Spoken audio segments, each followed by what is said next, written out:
You're watching Ryan's Mobile One. Two birds, one stone. I've been meaning to do a video on the Zurich ZR13 and the competitor to the Power Probe, and I just haven't got around to it. This thing's great for scanning stuff, but the arrows are a little bit weird. When you push down, it exits. We got 5 codes on this car. Up, up. Anyway, the buttons are funky on it, so I didn't review it before, but everything else I really like about this as well, especially universal stuff. 2010, this is a Ford Escape, 3.0 liter. It's ready for emissions except for a few things. 456, evaporative emission systems, leak detected, very small leak. Small leak, you hope it's not in the gas cap because this sure doesn't have one. It's got the easy fuel. I don't know how easy it is when you can't use a normal gas can without the funnel and the owls get lost. But I'm pretty sure, even though this is an elderly lady who owns this, it's not the gas cap not being tightened properly. This in 2196, O2 sensor signal stuck, rich, bank 2 sensor 2. So that's problematic.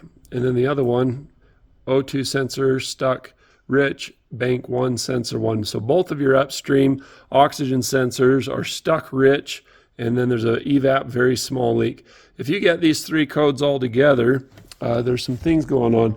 So this injector is closer to the front than this one. So this is bank 1, this is bank 2, and if both banks are having problems, you can bet and that they're stuck rich. What are the chances of those O2 sensors having that same problem at the same time? Just about none. So we want to look at what's affecting the whole engine. What would make something cause rich? Having a vacuum leak could do it. Having a charcoal canister vent to it could do it. Having stuck open injectors don't close, that could all do it. This only has 50,000 miles. And Ford's PCV evap kind of stuff is a little bit sketchy and questionable. Underneath of this is nothing. Why would I say that? Because under here is the emission stuff, and there should be a vacuum diagram that illustrates all the evap on it, but there isn't one anywhere under the hood, anywhere. So you got your AC and your belt routing. You got your emissions tag, but apparently I don't require that anymore. Good news is this also had low transmission fluid. We got that sorted out. When we're in here looking around, I had them started up. I was looking for a vacuum leak first of all, and I heard something hissing. Sounded like it was coming from under here or over here, but I didn't see anything. I followed, the only line I could see was this one coming up, and it went to the fuel rail. And if it's the fuel rail, then it's not the evap line. But there is a significant pipe, but it turns, it hides under here and goes up and over past all this into here. And that's where you find the purge control solenoid that causes all 3 of those codes. I was also going to check in the mass airflow sensor, because if it was wrong, if it was covered in dirt or something were causing it to read improperly, then it would think that it doesn't have as much air as it does, and it might go lean and then twist rich. That's kind of far-fetched.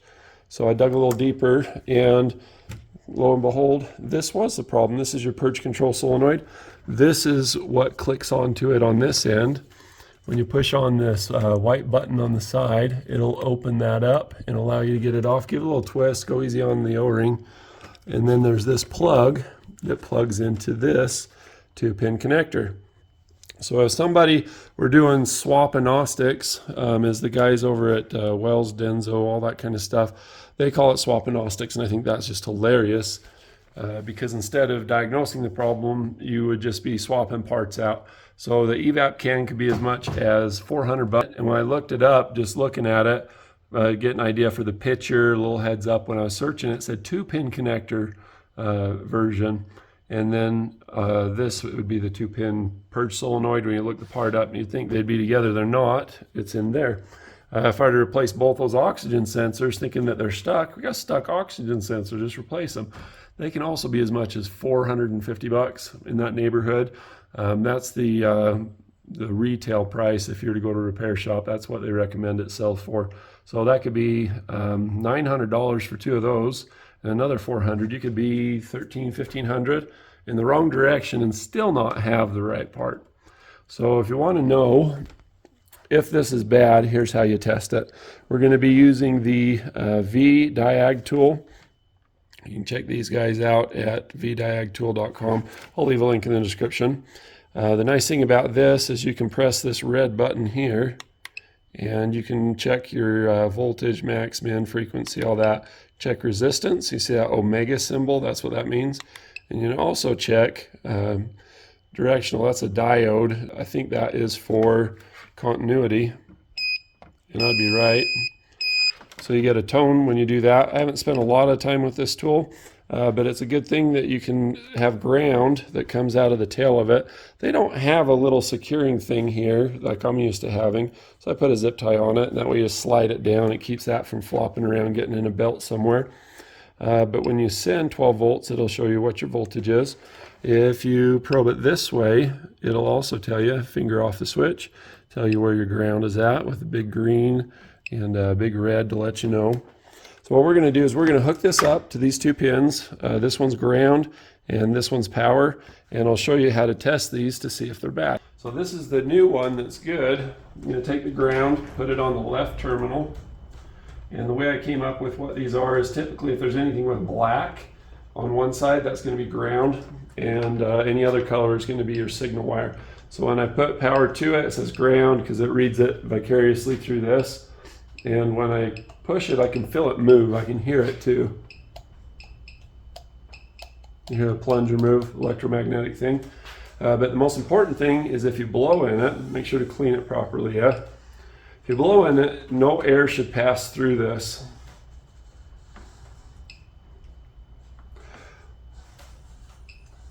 Am I doing something wrong? There we go.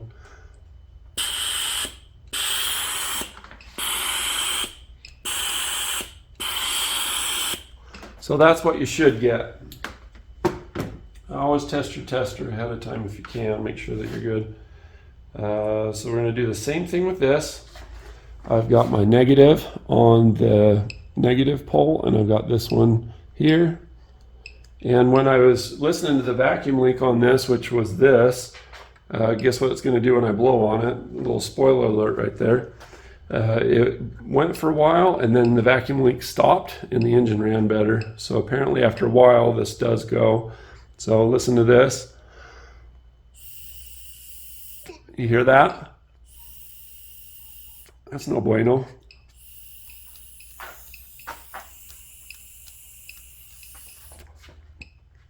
Same test, same everything, and you see how it lights up where you're looking. Not very useful feature. I'm gonna get where I can see a viewfinder, make sure I'm giving you guys a good show here.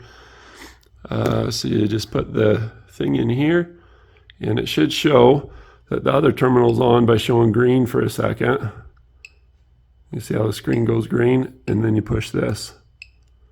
Nice thing about this is it's got the more advanced features than the other probe I've been using. And the other probe I've been using, I don't know what the deal is with their prices, but they are like way overpriced for what they used to be. I used to buy them 65 bucks or so, and now they're 130. This is now got more features than those, and it's about 65 bucks. So anyway, I just want to give you guys a heads up to that. I'm not being paid to promote it or anything like that, but they sent it to me. I think it's worth passing on. I would want to know about that, so that's why I'm sharing it with you.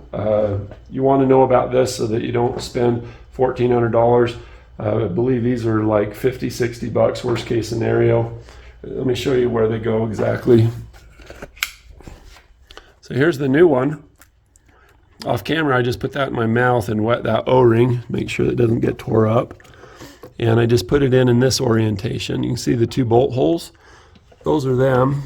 Best way to do it is a ratcheting wrench. All right, so I've got it in there somewhat close, and I'm just gonna rock it in a circle and just kind of let it burp in there. There we go. I'm gonna keep this plug out of the way. I'm also gonna keep this out of the way for now. And I'm gonna get my first bolt started. I really like to have two hands for this.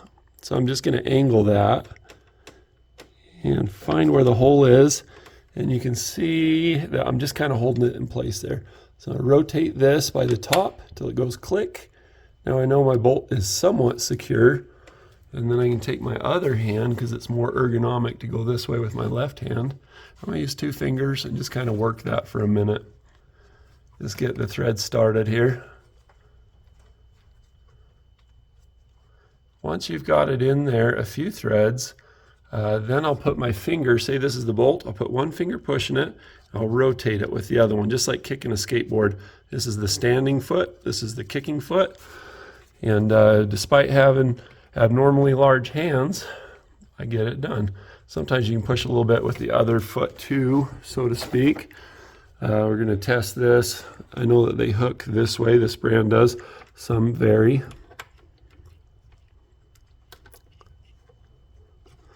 And we're just going to ratchet that in there. You want to get it in straight, and you want to go in gently, and don't over tighten it because this is plastic. You got metal into plastic. If you overdo it, it'll break free of the plastic, and then you'll be in trouble. Bit of reward for those that stuck around to the end. Putting in the second bolt, if you pull this back, the release lock, squeeze it and pull this off, you get a whole lot more room. You may want to do that. It may really save you some frustration or dropping a bolt in a hard to reach place. Another good tip for this job is have a magnet available. I really like these. I'll find one and put a link in the description, but these can go a long way to saving you time if you do drop one. There we have it. We now have the new cleanest part in the whole car, but even better, we know that we've got our problem solved because we tested it and we verified we've got a good part and a bad part, so you move forward in confidence. Once you're all done with this, you want to reset your codes and then watch what happens. I'm a Ford, close the door. I'm a Ford, close the door. So we turn it on, and that's just weird. Yeah, battery's dead. A smart light, too smart for us, it died. I've been sick for like the last month. I may need to get some surgery, and that'll help me to think more clearly and get back to feeling great. But in the meantime, if you guys appreciate this, drop a thank you in the comment. I love seeing those. When I first started in January of 2008, I wasn't getting paid for doing YouTube videos, but people really appreciated it. And it kind of gave me a feeling like I belonged or that I was making a difference. And at the time I was going through something difficult, and it was a good pick-me-up. I enjoy that kind of positive feedback. And if you feel so inclined, please do. We'll see you there. Cheers.